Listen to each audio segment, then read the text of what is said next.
éloquence. Non, c'est que tu la gardes pour la maison. Tu parles maintenant comme un professeur inspiré.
Depuis des années dans un silence d'halluciné.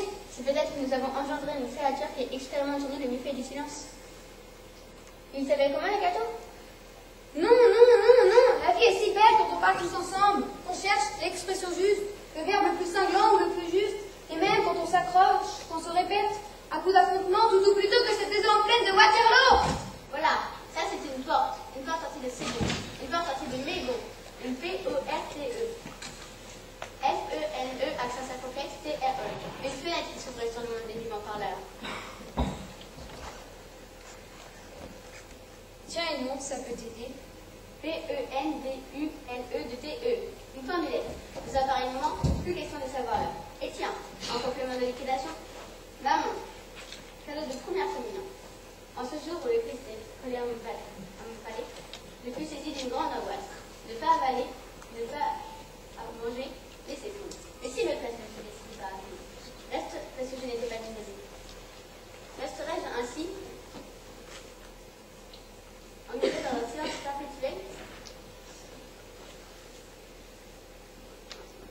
Comme tu parles bien et non depuis que ta fille est bête. Mais repose-toi, tu vas trop loin. Ce n'est pas difficile. Il suffirait d'enrouler le silence comme on enroule un tapis. Oui, Eulalie? Elle est allée enterrer son silence dans le jardin. J'ai beaucoup réfléchi pendant mon sommeil. Il suffirait, pour Eulalie, de renouveler à fond le langage, habiller les mots autrement. Où vas-tu encore, Edmond? Par exemple, hier matin, vers 10h, j'ai ouvert la porte, donnant sur la rue. Si c'est ça que t'appelles renouveler le langage. Attends, il faut bien que j'ouvre la porte pour entrer dans l'histoire. Donc, j'ai ouvert la porte, l'air était cramoisi, les arbres s'ouvraient de vivacité frôleuse. C'est-à-dire le vent dans les feuilles, et j'ai vu passer deux jeunes frémissantes, les cheveux poireautés, les jambes gainées de grillages sombres, qui balançaient leur petit rose sur un air de ragtime, et qui, vélocement, ont pris le sentillon du lac supérieur. À toi. Non, je préfère ancien langage. Fais un effort. Non, je t'ai dit, je préfère ancien langage. Je ne te reconnais pas.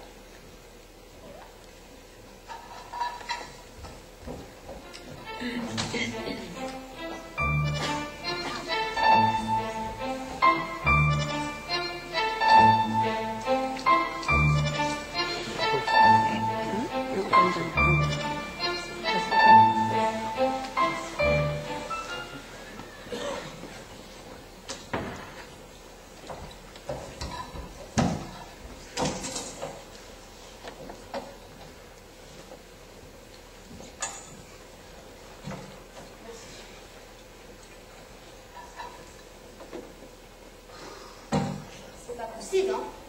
Mais de quelle planète vient notre fille? Mais non! De quelle planète vient ce silence? Vous, habitants des cours et des arrière-cours, vous, habitants des immeubles aux fenêtres enflammées, approchez, approchez, et regardez le silence d'une jeune fille de 16 ans. Approchez, je vous en prie, et regardez ce silence. C'est une constellation tombée du ciel et de la nuit.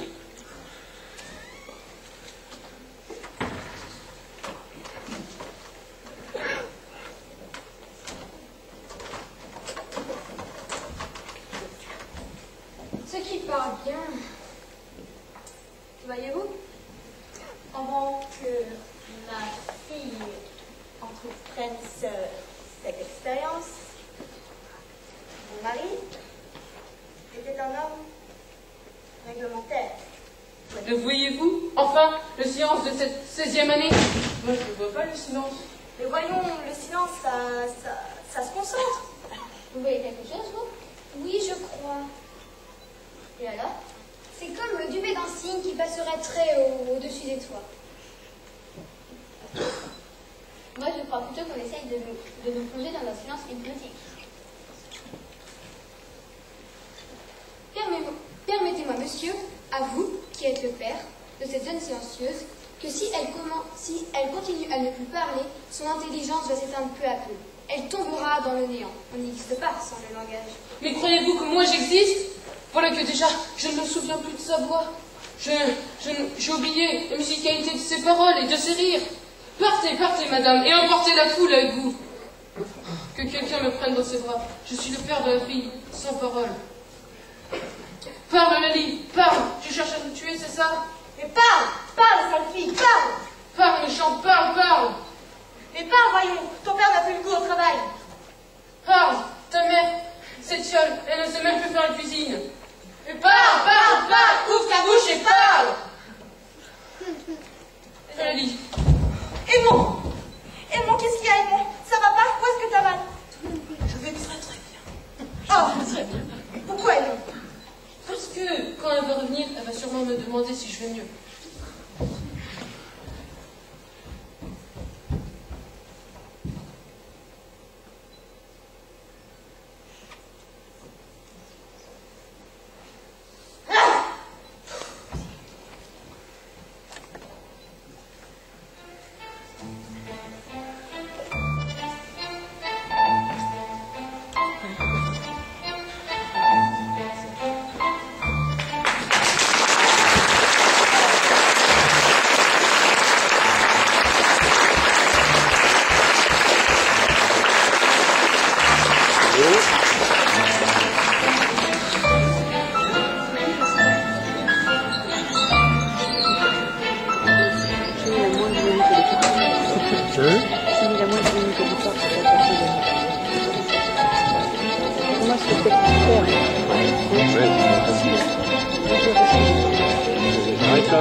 Ça se voit? Alors je l'ai dit. C'est une chance. J'en suis consciente.